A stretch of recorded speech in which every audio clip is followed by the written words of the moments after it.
Kalau ulama boleh berpolitik enggak? Saya tidak menduga pertanyaan ini akan ditujukan ke saya. Ya kalau ke sini nggak aneh, ini kan politikus ya. Sekarang ke ulama yang asli bagaimana? Ketika Nabi Muhammad SAW di kota Makkah tidak ada sholat berjamaah karena khawatir akan diserang Abu Jahal, Abu Lahab, Abu Sufyan. Kenapa? Karena Nabi tidak punya kekuasaan. Tapi ketika setelah sampai ke kota Madinah, Nabi punya kekuasaan. Selesai sholat, Nabi malah bisa melihat, inspeksi ke belakang. Asyahidun fulan, asyahidun fulan, asyahidun fulan. Mana si fulan? Kenapa tidak datang sholat berjamaah? Itulah yang tidak bisa saya lakukan karena saya tidak punya kekuasaan. Tapi kalau imamnya gubernur, dia bisa tanya, mana kepala dinas, mana kepala badan, mana kepala kantor, mana kepala wilayah. Biasa dicek. Apalagi kalau setelah gubernur jadi presiden.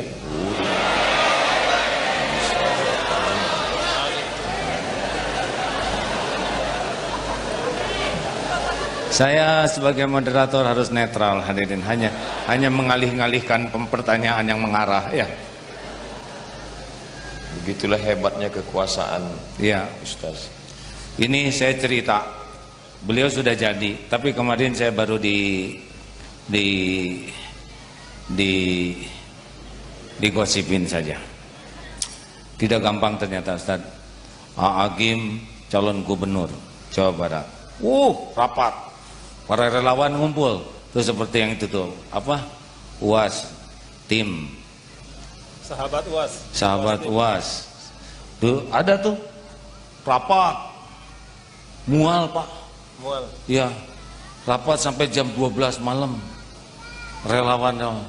Pusing saya. Ini teh belum juga daftar, udah mual.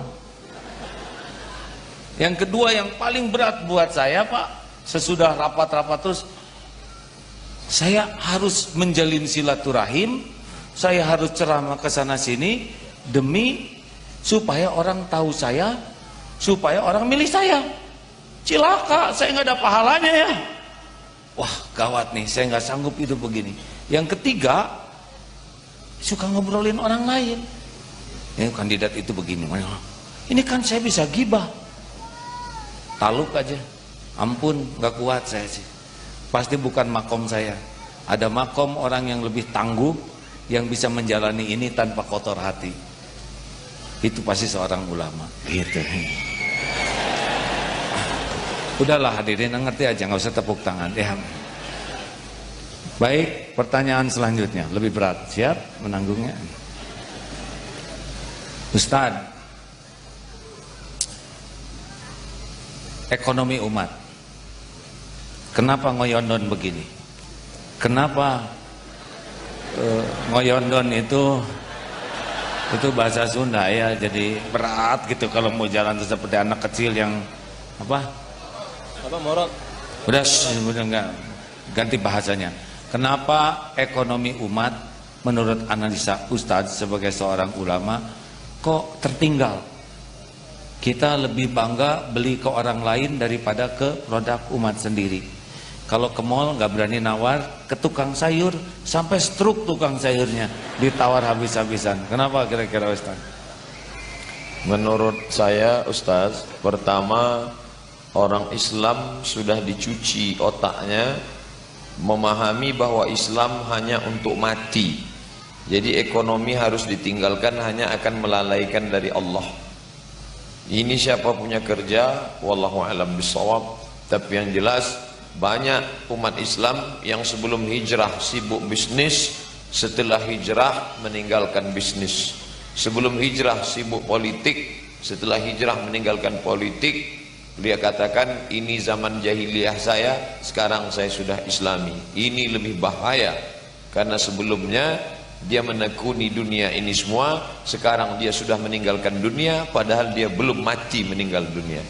Akhirnya umat ini terus terperosok jauh.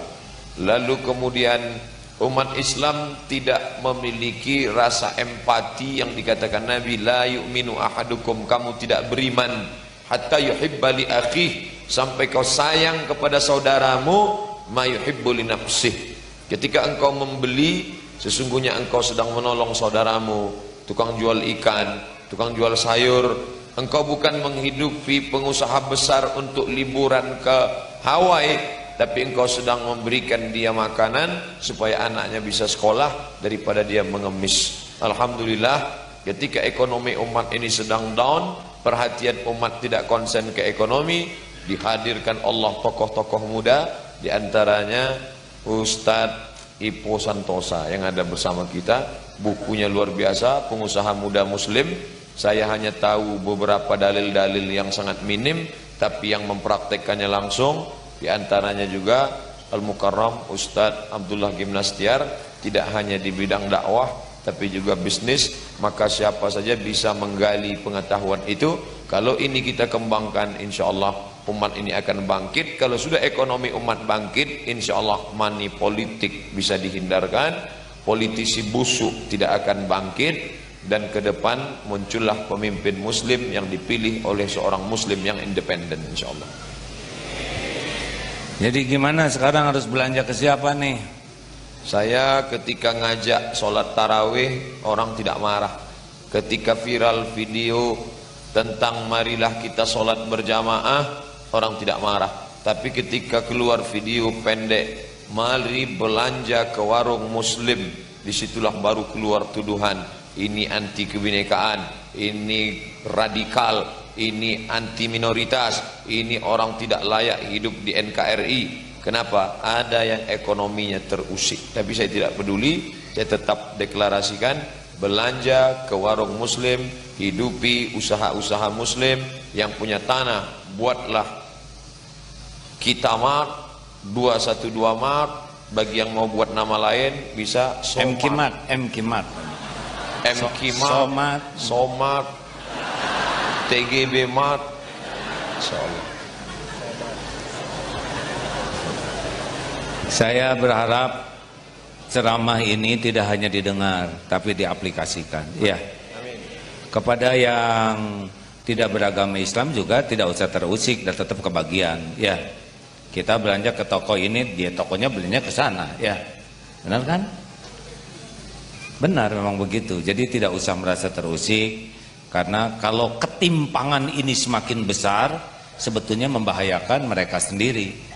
Kalau misalkan pihak-pihak tertentu yang tidak berakidah Islam terus membangun dirinya lebih besar dan menjadikan umat Islam termarginalisasi, ya, makin itu akan menanamkan benih-benih perpecahan, benih-benih kebencian. Yang benar itu mau berbagi bersama, ya. Begitu kan? Baik. Terima kasih Ustadz. Terakhir, ini pertanyaan penting. Saya bingung dengan istilah radikal. Bagaimana pengamatan penelitian Om Somad, ya? Ustadz Somad, ya, Abdul Somad. Ini Habib Rizik disebut radikal, ini radikal. Gimana analisanya? Kenapa ada istilah radikal dan sebagainya? Dulu zaman Buya Hamka pernah mengamuk karena dituduh komando jihad. Ustadz ditangkap, lalu Buya Hamka datang memukul meja dengan keras. Tidak ada yang namanya komando jihad. Lalu kemudian pecinya lepas, sakit. Tak lama setelah itu beliau meninggal. Saya baca dari sejarah itu bahwa fitnah kepada ulama ini bukan cerita baru. Dulu namanya komando jihad. Orang ceramah nahi mungkar lalu dituduh komando jihad. Kemudian berubah menjadi teroris. Setelah itu berubah lagi menjadi radikal. Kalau ustadz yang suaranya menggelegar dituduh radikal, boleh jadi ada pembenaran walaupun tidak benar. Tapi saya dituduh radikal, itu radikalnya mana? Apanya yang radikal? Maka selalu ketika memang ada yang nyangka radikal, Ustaz Somad? Ada diisukan di internet radikal. Oh gitu, nggak usah dibaca ya. Saya nggak baca tapi dikirim jamaah. Solusinya bagaimana sekarang supaya istilah itu tidak pada tempatnya? Mungkin ada yang radikal, ya, yang radikal betulan, ada yang diradikal-radikalkan. Apa sarannya bagi para ustadznya, juga bagi yang menuduhnya? Saya kira ustadz kita harus balance, menilai, seimbang. Yang satu mengatakan terlalu takut dengan Islam, seolah-olah kalau nanti orang Islam berkuasa fanatik, lalu yang non muslim akan dibantai, bunuh, dihabisi, maka muncullah yang disebut dengan Islamophobia, takut terhadap Islam. Sedangkan yang satu kelompok lagi pula terlalu takut dengan nasionalisme sehingga menjadi Indonesia fobia. Kedua kelompok ini ada. Maka kita mesti faham, negeri ini didirikan oleh para ulama. Makanya ketika kita bicara Pancasila, nilai-nilai Islam ada dalam sila-sila itu. Keadilan, ketuhanan yang Maha Esa, persatuan Indonesia, kemudian musyawarah, itu nilai-nilai Al-Quran dan Sunnah yang diformulasikan, yang dibuat oleh para ulama. Makanya di pembukaan Undang-Undang Dasar itu atas berkat rahmat Allah yang Maha Kuasa. Maka ketika orang berteriak Allahu Akbar, dia tidak anti Indonesia. Dan ketika orang berteriak Pancasila, dia tidak anti la ilaha illallah. Maka jalan tengah, wa kadzalika ja'alnakum ummatan wasata, bahwa engkau saudaraku satu keyakinan, ya la ilaha illallah, tapi engkau tetanggaku yang non muslim, teman sekantorku yang tidak seakidah, kau mungkin bukan temanku satu keyakinan, tapi engkau tetaplah saudaraku dalam satu kebangsaan.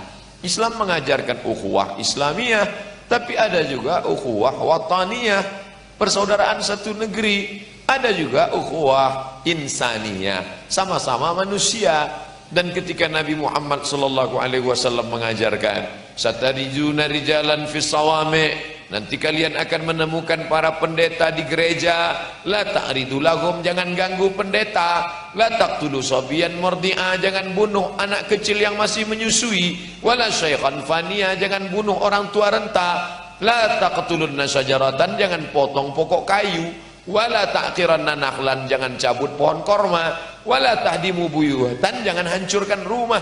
Ketika ini kita jelaskan ke khalayak umum, nanti yang berteriak-teriak radikal, teroris akan ditertawakan sendiri, karena sesungguhnya dia hanya menceritakan tentang sesuatu yang tidak ada. Mungkin sederhananya begitu, Ustaz.